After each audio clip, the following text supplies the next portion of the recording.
Well, hello and a very warm welcome to Business Today TV. I am Chetan Bhutani. Maruti Suzuki has achieved yet another milestone of a 3 million mark, and today I am joined by Mr. Rahul Bharti, Executive Director, Corporate Affairs at Maruti Suzuki India Limited. Thank you, Rahul sir, for speaking to Business Today TV. Congratulations on achieving the 3 million mark, sir. This marks actually a significant milestone for any company for having a 30 lakh cumulative exports with the 3 millionth vehicle rolling out from the Gujarat Pipavav port. Could you share some insights and strategies on what really has, over the years increased the Maruti's focus on exports and what is it really leading to? Thanks, Chetan. So as you said, exports is strategic for us. It is strategic because one, it is incremental growth over and above domestic demand growth. And in our journey towards Viksit Bharat, our targets would not have been reachable only if we had concentrated on the domestic market. So India's time has come, and India can target a much larger share of the global pie. And exports, it's an ocean of opportunity you can increase, and that's the reason why we have been increasing exponentially. So we were at about doing 100,000 4 years ago. This year we might be doing about 300,000, and by the turn of the decade we should be doing something like 7.5 lakh or 800,000 units a year. So we completed our 3 millionth export milestone today. And of course, this consignment went to North Africa, but we are spread about 100 countries of the world. And we have about 17 models being exported. So it's a fairly diversified, fairly well spread out business. So it helps us de-risk also. Right. And also, Rahul sir, a 7.5 to 8 lakh target by 2030-31. How does the company plans to meet this ambitious goal, and which markets are expected to drive this growth? Right. So our strong markets are Latin America, primarily Chile and Mexico, the Middle East, like UAE and Saudi Arabia. South Africa is a very booming country.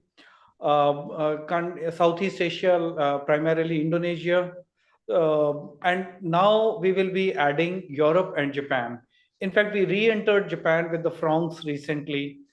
So practically almost all of the world except probably North America, except USA, because Mexico we are covering. Right, Rahul sir, could you clarify Europe and Japan right now, how much exports is being done, or is it for the first time that Maruti is exporting to these countries? We did export the Baleno earlier to Japan, but this time we'll be re-entering with the francs, and it has already been launched, and it seems to be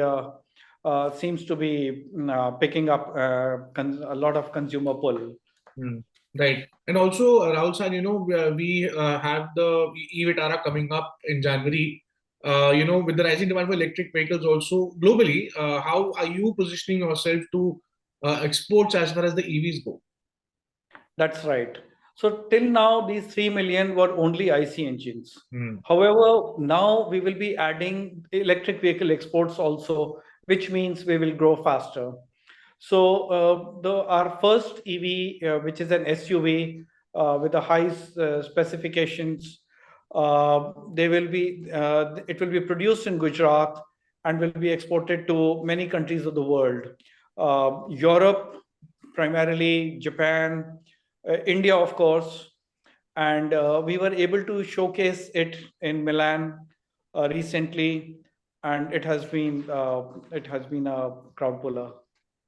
Sure. And also, Rahul sir, could you specify, the exports overall in towards value? What is it contributing to the company's financials, and of course, on the overall grand scheme of things? Right. So last financial year, we did about 18,000 crores in export terms, and that's a good growth over the past. I think it's the highest by any automobile manufacturer in India. And the good part is it's not just cars. When we talk about the total export value, we combine components, kits. For example, the hybrid batteries, the lithium-ion cells that are made in Gujarat by TDSG, Maruti Suzuki exports them, and we did about 700 crores plus export of lithium-ion cells and modules and battery in the last financial year, and it's growing, and to advanced markets like Europe. Okay, and if it comes to the EV side, I'll come back to that part we spoke about on EVs. With planning to focus its exports to Japan and Europe. I'd like to have a clarification on how bullish are you when it comes to establishing your numbers? How much percentage do you think the company could add when it comes to exporting the electric? Because as of now we only have the ICE engines being exported. With EVs coming on board, sir, how much would the EVs eventually or initially contribute to the exports? So we, of course, have ambitious plans. It will not be a few hundreds or a few thousands, but and the reason is because we are targeting several markets. Europe, many countries in Europe, Japan, Asia, India, of course. So whether it's a total sales or exports, the numbers should be good, and the benefit is that it gives us economies of scale. Okay. And we make them in Gujarat. We target several markets. It's a global strategic model, and that helps. All right, and towards my last two set of questions, Rahul San, the government supports for boosting exports really matters to any company, and especially for Maruti Suzuki, one of the largest players in the country, sir.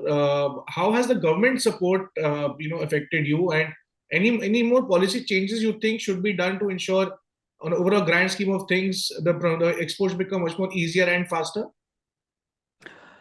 I think the government has been extremely ambitious and has been encouraging industry and pushing industry to do a lot. And that is one inspiration why we could deliver so much. When you know that the government is squarely behind you and would stop at nothing to increase in India's industry exports to very high levels. And they have very ambitious targets, and it helps in Viksit Bharat target achievement. So one is, of course, this narrative and this general direction and encouragement.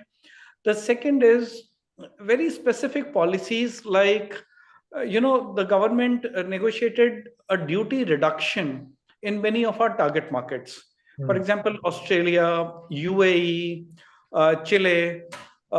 Recently, the duties have come down by at least 5%, and 5%, it's almost like it helps you that much in pricing your products more competitively to the consumer. So because of that, at least about 12% of our exports are incremental, almost because of the government's efforts. Okay.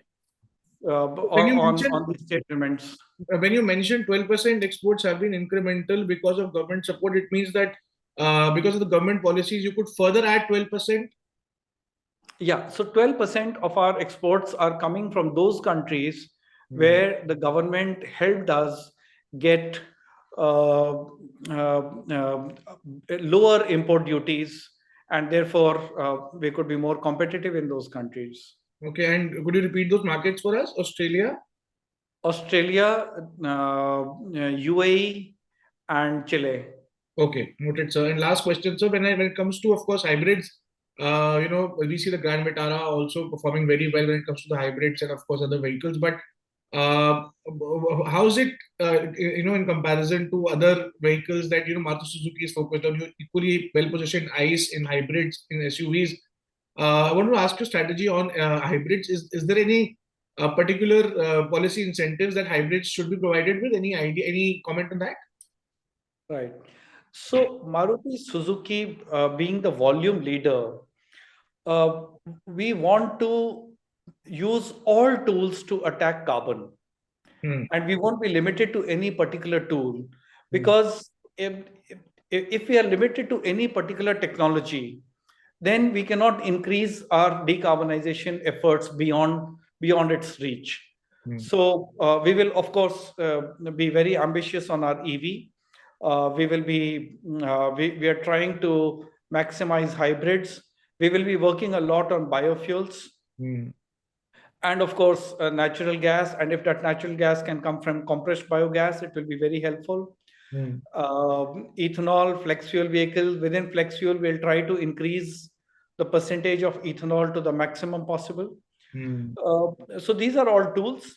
And as you asked, within hybrids, if there are any, if there is any policy support, it will help bridge the, the viability gap, and it will help bring more decarbonization and more oil import reduction for the Indian economy and for the Indian consumers. Right. All right, Rahul San, thank you so much for speaking to us at Business Today TV. Well, that was Mr.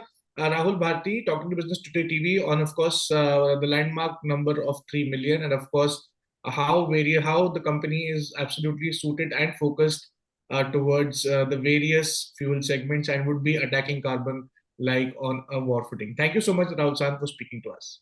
Thank you, Chetan. Thanks.